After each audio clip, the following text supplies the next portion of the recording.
Hey, everyone. I'm your host, James Jackson, and this is ARCast. Join me each episode as we shine the spotlight on a category management or shopper insights professional doing compelling work in the trenches. If you're ready, let's dive right in. I'm here today with Brian Cluster, and he's Senior Director of Business Intelligence at Built Brands. Brian, welcome to the show. Thank you. I've been a huge listener. I've listened to a lot of episodes, so it's just a pleasure to be here with you. All right, perfect. You actually, I have to admit, you get involved with a lot of things CMA, so we appreciate all the engagement and all the contributions you've made. So really appreciate it. All right. So you listen to the show, you know what we're about to do, but you probably also have heard that I usually ask a question before we get started. So here's a question for you. You're at a new company, so you've been at Built for about a year. What is your favorite flavor in the Built lineup? Is it blue razzmatazz? No, it's absolutely mocha chunk. It's a rare flavor, but I'm a big coffee guy. So it does have that coffee flavor that maybe I want in the afternoon. In case I don't want to drink a coffee, I can go to that bar. So yeah, there's several flavors that I really like, but mocha chunk's my number one. Okay. I thought I would get you on the blue raz. So swing and a miss. All right. All right. Well, if you're ready, Brian, let's get in the trenches. Let's get in the trenches. All right. So before we get into your career, for those who haven't tried Built or any of the products, can you describe Built in a few minutes? Yeah, Built, they call them bars. We're in the bar category, but it's actually a puff. So it's like kind of like a softer bar that has like this great inner filling. And it's like a combination of, candy bar goodness, but also they have that protein and all the other, benefits for your health. So sure, we really pride ourselves on the great flavors that we bring to market. So I think that kind of stands out for the bar. And we've been fortunate to be really gain a lot of distribution over the last year. Awesome. All right. Well, I appreciate that. Yeah. Some people probably haven't heard of it or tried it. So if you're listening, you need to go and take one of the mocha flavors or the blue raz, whatever suits your fancy. All right. So like I mentioned, you've been at Built for about a year. And we actually talked even when you were kind of in transition. So I went back and looked at your profile, and there was a little gap in time between your previous role and then this role that you have now. And it even had on there on your profile, LinkedIn helped me find this job. So can you talk a little bit, because a lot of people are either watching or listening, and they're kind of in the mode that you were in about a year ago. What did your process look like? What was that journey to find this role? It wasn't an even process. I don't think anyone that does a job search knows that. It's kind of like a swirly, curly road. Okay. But what I would say is that I just got really involved with a lot of different groups. One of them was the CMA. There's also the Career Insights Career Network. Bob Goodwin, who's been in your show, was one of the people that I got involved with. And then Never Search Alone. So I kind of went across really wide and tried to gain some knowledge on what the job search process is. And then beyond that, I got really, really focused because I took a deep dive in what I really wanted to do. And I went from SaaS, software industry expert on CPG, to more becoming a practitioner again. And I just wanted to get back to the brand and, be involved with people in real life, in the physical world. And I've loved it since I joined here at Built about a year ago. Awesome. So you mentioned, hey, I look back and really tried to understand what I want to do. So that's great.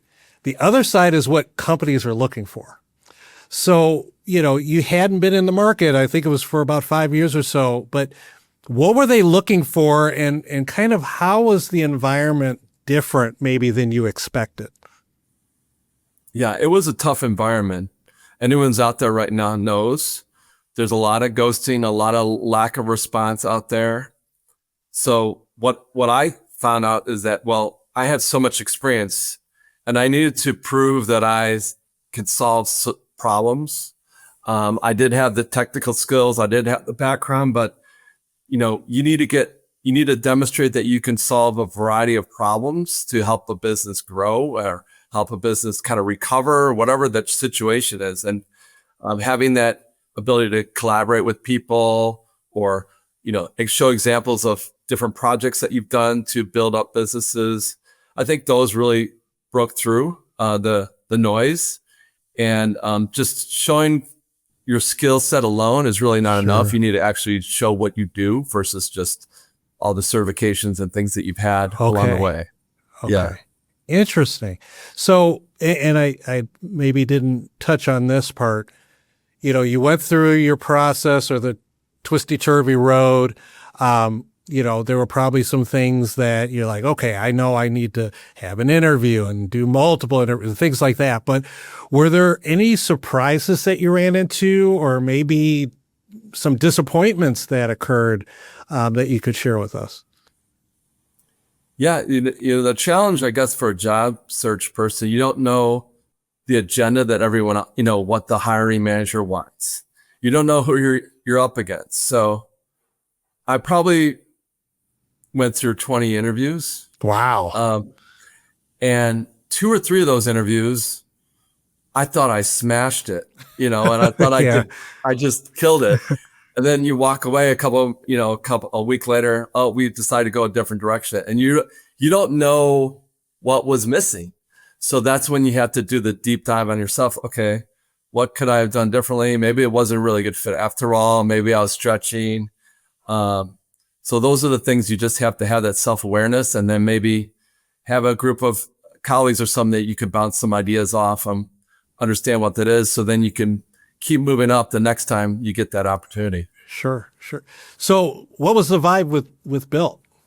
Could you sense like, hey, this is a good fit? Or like, there's sometimes where people are like, I never thought I would get the job, So what was that like with this company? Well, it was a perfect fit for me because I didn't want to work for a very large company. Sure. I wanted to come in and help build a team and build some capabilities in category management or market research or what have you. And what the vibe was, everyone's super nice. We all are on this roller coaster together. We had some great opportunities ahead of us. And yeah, it was smooth sailing, as far as I could tell from my interview process. Sure. Okay, good. So now you're in the role. Okay. So, and you got some nice people able to contribute. Sounds like a great fit. And here again in your profile, one of the things that you mentioned for this role is to lead, mentor, and to develop high-performing teams. So talk about the group you're guiding, and what defines for you a high-performing team? Yeah, so it's kind of different. It's a role where it includes category management, market research, and generally any way to help people use data better, no matter what kind of data. And also the BI reporting in the company. So we do both. And so for me, the team that I wanted was someone that had, they all have skills in this area and their areas of expertise. But I kind of go off a few things. Say, do. Have you heard of the say, do ratio? What you say you're going to do. And I want people that follow up and do a good job and build trust with fellow coworkers or retailers, whatever it may be. I like the increased focus on using data keep on advancing in the use of data throughout the organization. Collaboration. Sometimes the folks in data and category analytics, they think they know all the answers, but we need to work with salespeople. We need to work with marketing. We need to work with a lot of people and be open to other ideas and not, and just work together, find a better solution at times. And I think the last thing for my team is that we all have growth plans. I have a growth plan. That's that working with you guys is part of that growth plan. We all have to improve in our areas. And so we need to get better before the organization asks us to be better. So all of us have stretch goals to improve ourselves. And that's what I think is high performing from my point of view. If you don't mind me asking, how many people are in your group? We have 3, but we're Okay. continuing to grow as time goes on. We're lean but Sure. mean, but I think we do a pretty good job. Nice. Especially as, like you said, you're getting more distribution, you're being asked to do more and so on. So fantastic. All right. So I haven't asked this question, but I have to ask, I ask everybody, how did you get into category management? Yes, the answer is more like, how did I get into consumer insights? And that's really led me to category management. Okay. So DePaul University, I worked with Professor Sue Fogel there. I think DePaul's been a good partner for the CMA over the years. And I was a graduate assistant at DePaul and getting my MBA. And I was fortunately assigned to the consumer insights professor.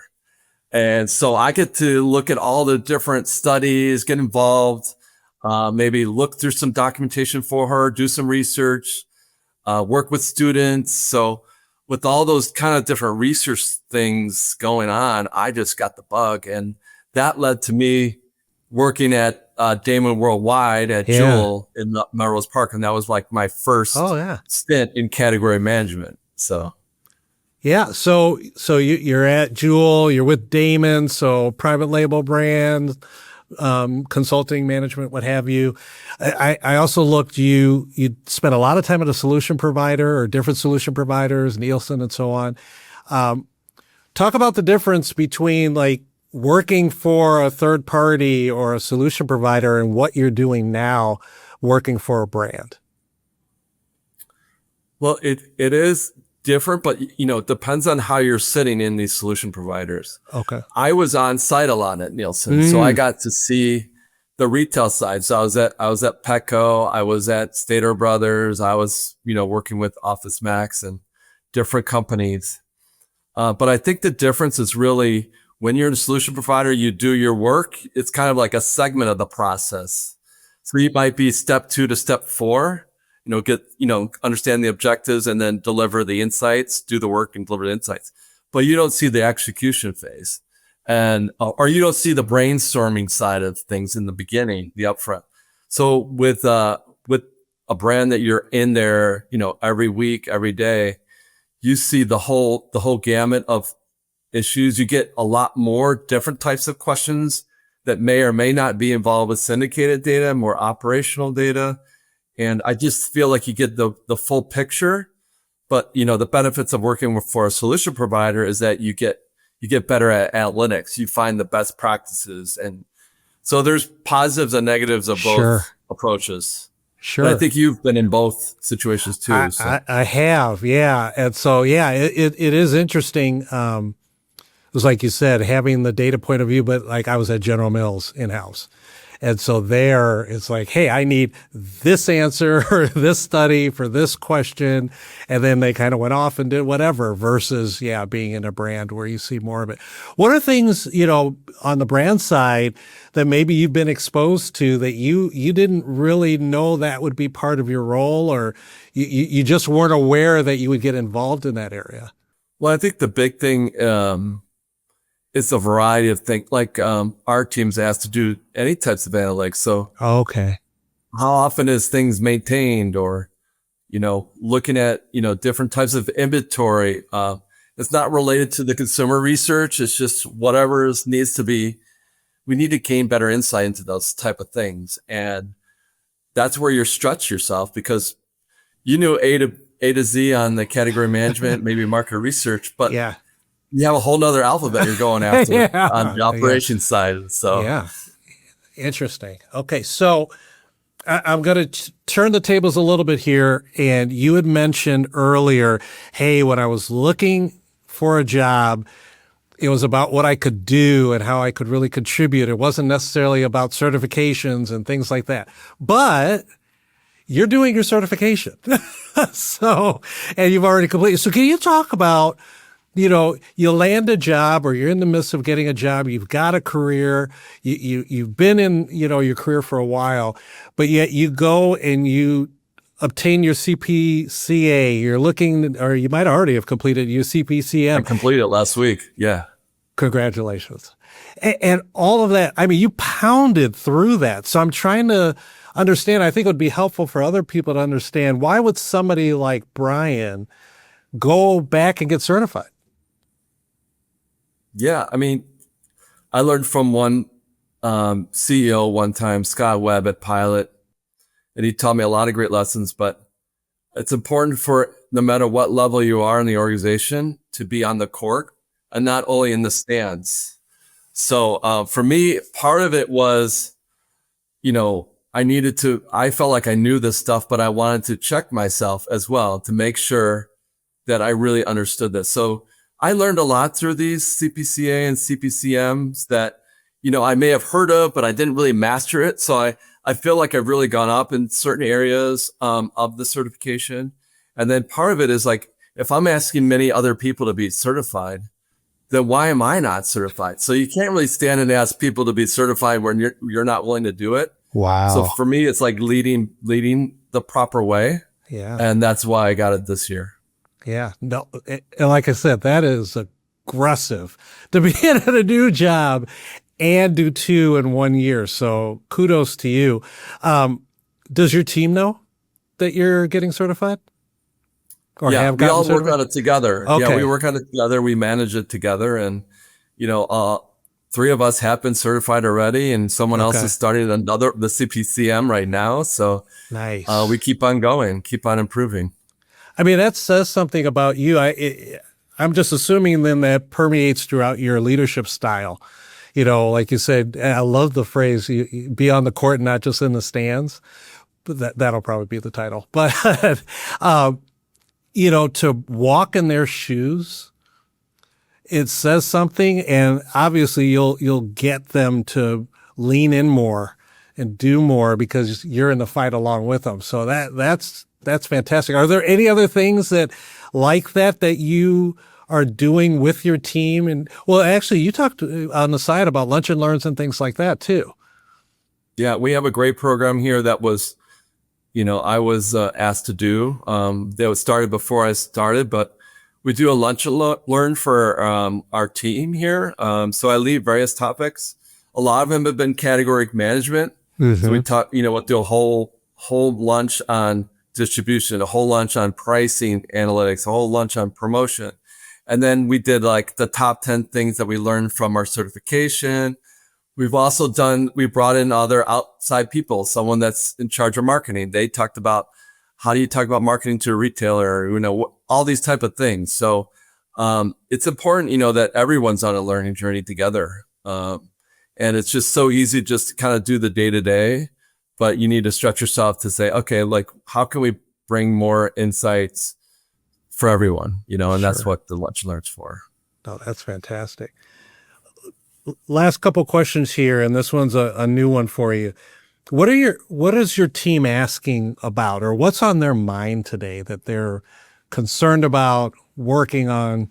Is there anything that kind of you have a through line that they're all kind of looking at the same time? I can't really get into a lot of details, but one of the things we do is we kind of have a thermometer level. And every couple of weeks we have a team meeting.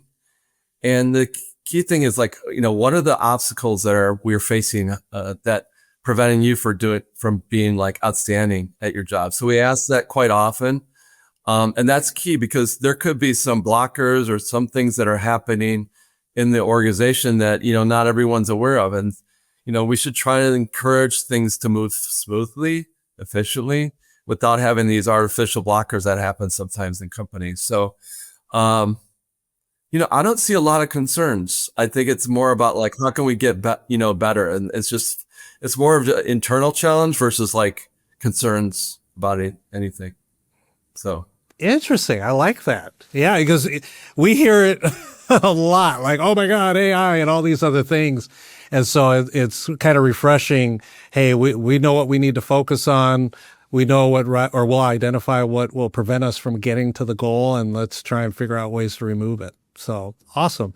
Last question for you. So looking back on your career, if you were to kind of sum it up, and if somebody were to ask you at another interview or something like that, what's Brian all about? What would you say?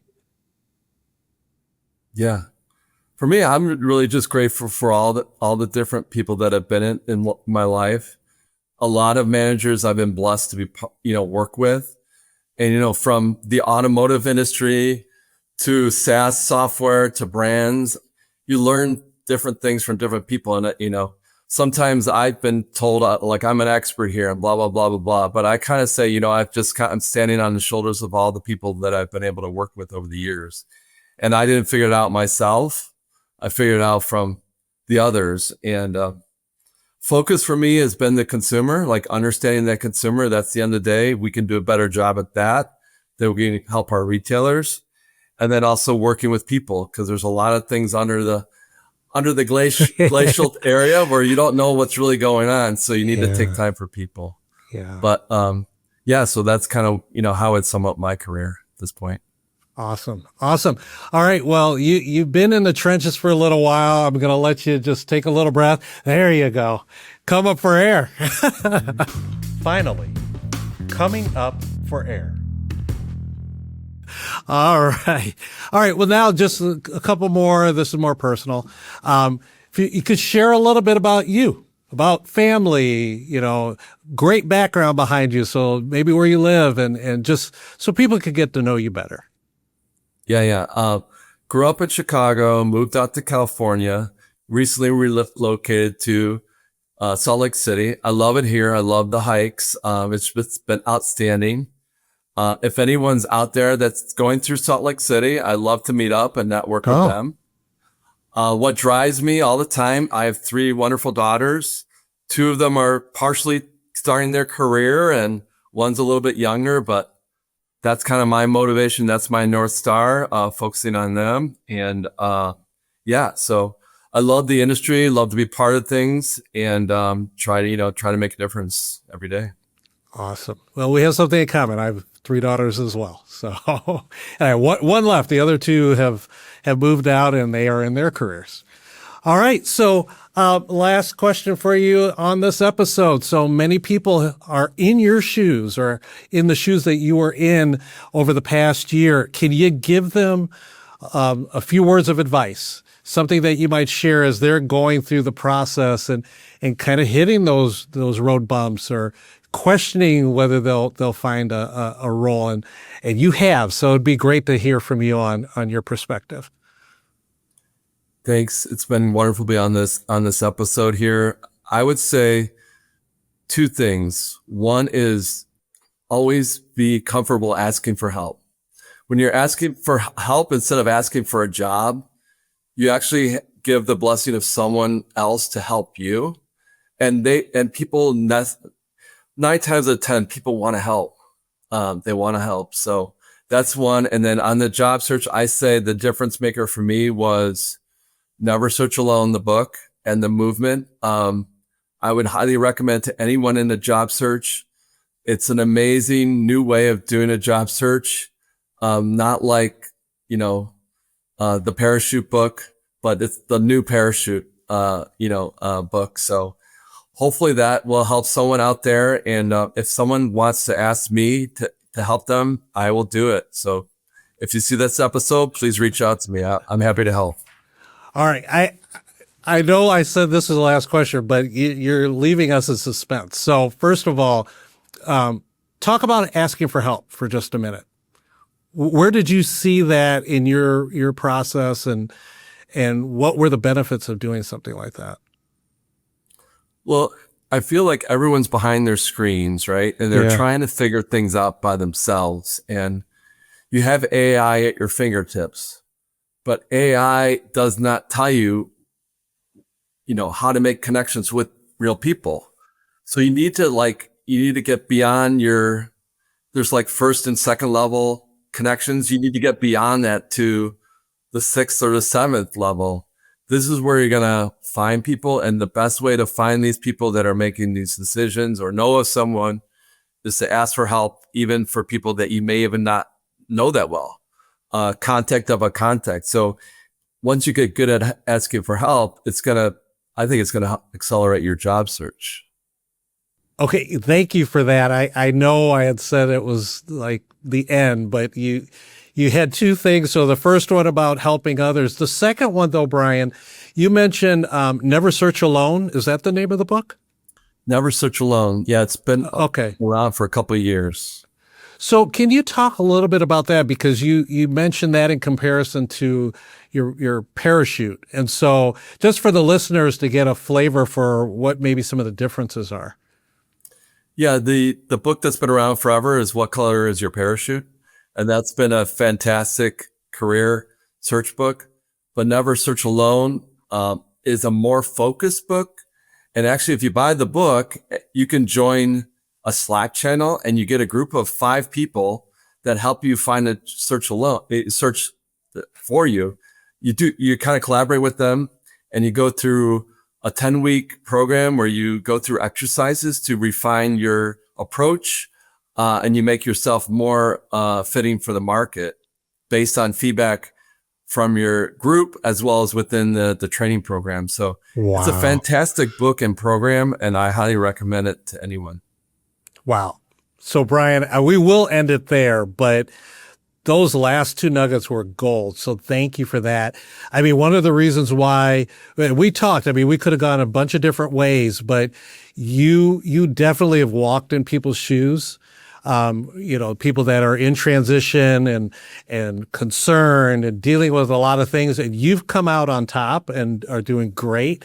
So really appreciate you going back and sharing what you went through, some of the things you learned. And like I said, the 2 things at the end, I think are critical and super helpful for people who are trying to find their next role. So thank you.